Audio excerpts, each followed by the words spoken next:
لا إله إلا هو الحي القيوم لا تأخذه سنة ولا نوم له ما في السماوات وما في الأرض من ذا الذي يشفع عنده إلا بإذنه يعلم ما بين أيديهم وما خلفهم ولا يحيطون بشيء من علمه إلا بما شاء وسع كرسيه السماوات والأرض ولا يؤوده حفظهما وهو العلي العظيم. Assalamu alaikum, brothers and sisters. Welcome back to my channel. My name is Ashur Copy Paste. If you are here for the first time, please make sure to subscribe, and if you are already a member of our YouTube family, do not forget to like and share our videos, and don't forget the comment section down below is all for you. You can either paste or drop a link. For sure we'll get back to you. Today we are going to continue with our daily deluxe of Light Up a Light, and the title of today's deluxe is going to be Should Muslims Stop Trying to Convert People? I repeat, should Muslims stop trying to convert people? And this is going to be done by Sheikh Shabir Ally. Please remember, if you are new here, most importantly, do not forget to subscribe so that you will be the first to get our notification once we upload a new video. And don't forget, this is an open-minded channel. We are only here to learn those things which we ought to know and we don't know. So let's go directly into the video.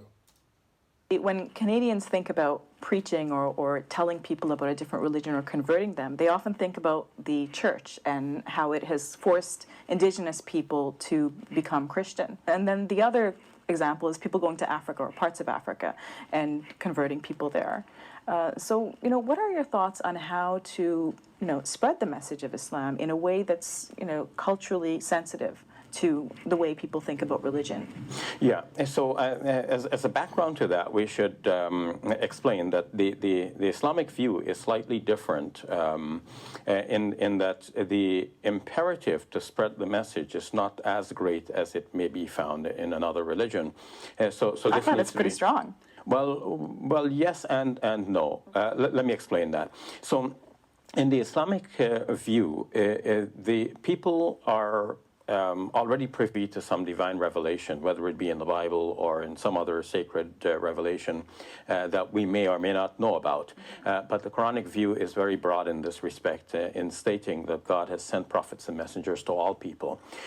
So Muslims can very comfortably look back in history and say, well, oh, that great figure in history, he's taken as a hero, maybe even worshipped as a god by followers of a particular faith. But essentially that may have been a messenger of God preaching monotheism that is very similar to what Muslims believe in today, not necessarily in all of the specifics, but just the broad idea of monotheism. And that would be a religion of God, and people who follow that are following religious teachings. So there is no urgency to convert them, because it's not like Muslims are going to heaven, everybody else is going to hell, and by God, we've got to go out there and save everybody. This is a real emergency. And for this reason, we can see that Muslims throughout history have given little attention to the matter of evangelism or spreading the good news of the truth of Islam.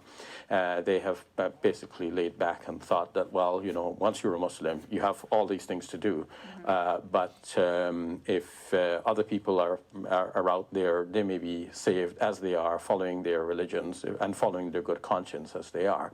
So then where does the evangelism come in then from the Muslim point of view? Well, there are verses of the Quran that make it imperative for Muslims to share the message of Islam and the message about the truth of the Quran coming to the Prophet Muhammad, peace be upon him, as the word of God. And many passages can be cited in this respect. So how do we reconcile the two? Well, we can say that it's imperative for Muslims to share the good news from the point of view that this will be enlightening for already a good person. There are already good and bad people in the world, and among Muslims too, they're good and bad.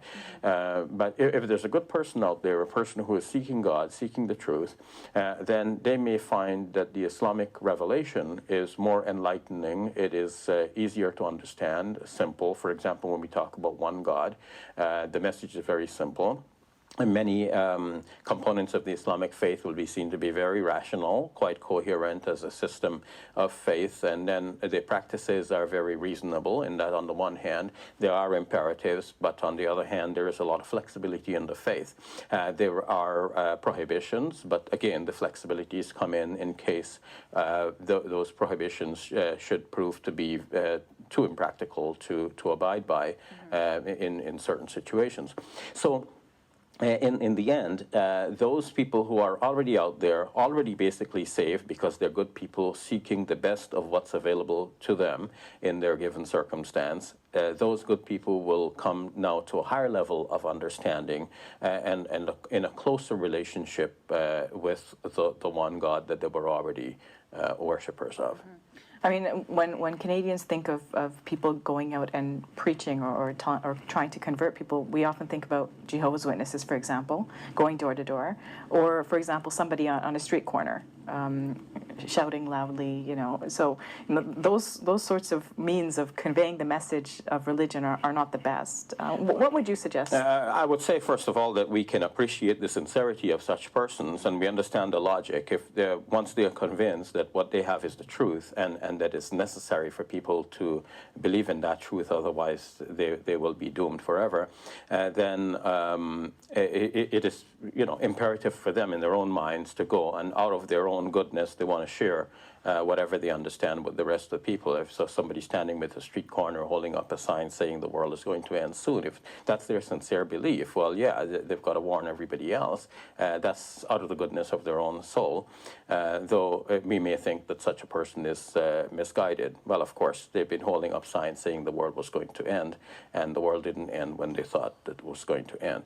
So on the other hand, the Islamic imperative is more so in terms of sharing the good news and discussing. And Because there's a famous verse, invite in the way of your Lord, right? with wisdom and beautiful preaching, and argue with them in the way that is most gracious.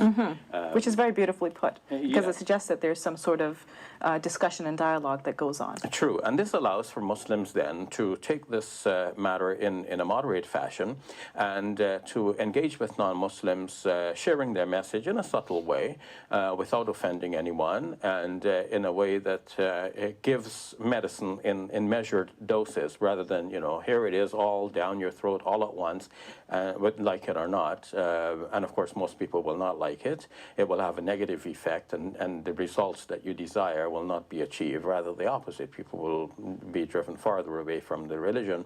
But you try subtle means, you know, inviting a person to a meal, and you know, when people become familiar with you, they're going to ask questions about articles that they notice in your home. They're going to want to know something about Islamic history and culture. Bring them to the Islamic centers. They will again have more questions. Let them listen to a Muslim lecture without any commitment to becoming a Muslim or even wanting to be a Muslim, just out of curiosity, so that understandings are broadened. Then eventually people may find that this is a religion for them, and that will be entirely between them and God. We're not going to force anyone to become a Muslim. The Quran is very clear about this. La ikraha fid din. There's no compulsion in religion. So do you think that, you know, living Islam, trying your best to live Islam is a good way to spread the message of Islam, or do you think that someone should take a more direct approach? Well, what do you think is the best approach in understanding what you do about Canada? Living as a Muslim is one of the best ways of conveying the message, and it's an essential way, because if we just speak words inviting other people to become Muslims, and then they embrace Islam and become better Muslims than we are, then something is really wrong with us. And often it is the case that many who convert to Islam, they take it very seriously, more than the rest of us, because for them it's like, you know, this is what I've always wanted, and for us it's like being there, done that. I've grown up with it, yeah. But then this can actually rebound against us, because if we knew the truth and we were telling other people, then how come it made no difference in our own lives? So we should live up to the very message that we're inviting others to. The Quran says, لِمَ تَقُولُونَ مَا لَا تَفْعَلُونَ. Why are you saying that which you do not do? It is hateful in the sight of God that you say that which you do not do. Or another verse says, أَتَأْمُرُونَ النَّاسَ بِالْبِرِّ وَتَنْسَوْنَ أَنفُسَكُمْ. Are you telling other people to be good and you forget your own selves? So we have to be good first, and then not necessarily, like, could be parallel. We're trying to be good, and we're trying to bring other people in to be good as well. The two can work in parallel, but it cannot be that we just invite other people to be good and we neglect ourselves. You know, there are some religious traditions that don't have this emphasis on spreading the message. For example, Judaism or Sikhism, Hinduism, those sorts of religions. Do you think that sort of makes Islam or religions that are interested in that sort of thing, do you think that makes them a little bit inferior? No, definitely in modern times, there is a great level of appreciation for religions that want to live in peace with other people. So religions that say, we're all live and let live. Live and let live. We're all pursuing different paths that lead to the same goal, and so on. All of this is highly appreciated in our modern times because we're reeling from the amount of violence and hate that we have seen in our history. But at the same time, if what we have is what we're convinced is true, then it is from the goodness of our souls that we should want to invite other people to that truth. And of course, if we don't think that what we have is worthwhile, well then, yeah, it's easy for us to say that everyone having a contrary view is just as equally has an equally valid view. There's a difference between saying that a person is entirely entitled to his or her opinion and to say that all opinions are equally valid. So an opinion may be invalid or easily provable to be untrue, and yet we can respect the right of a person to sincerely hold that belief. All right, we'll leave it at that. Thank you for that. Okay, brothers and sisters, this is all I have for you now on Light Upon Light. And please, if you have any video you would like us to react to, do not forget to leave a link under the comment section. For sure we'll get back to you, and most importantly, don't forget to subscribe so that you'll be the first to have our videos once we upload, and don't forget to share and like our videos. Thank you so much. See you next time of Light Upon Light. Stay safe.